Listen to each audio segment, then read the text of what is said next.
এই পৃথিবীতে কিছু মানুষ আছে যারা একটু অন্যরকম। তাদের ফ্রেন্ড সংখ্যা অনেক কম। মজার বিষয় কি জানেন? এদের পরিচিত মানুষের সংখ্যা খুব কম। এরা নতুন করে কারোর সাথে পরিচিত হতে পছন্দ করে না, বাড়িতে অতিরিক্ত মেহমান পছন্দ করে না, বিয়ে বাড়িতে যেতে পছন্দ করে না। আসলে এদের মানুষের প্রতি আগ্রহ খুব কম থাকে। এদের হুট করে কাউকে ভালো লেগে যায় না। পাড়ার প্রতিবেশীদের কেউ এরা চেনে না, কারো সাথে দেখা করতে পছন্দ করে না। বাড়িতে কেউ আসলে কখনো এদের সামনে পাওয়া যায় না।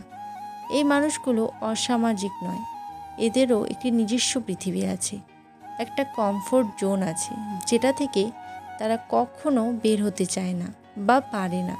এই মানুষগুলো সব ধরনের ঝামেলা থেকে মুক্ত। সত্যি তারা অসাধারণ।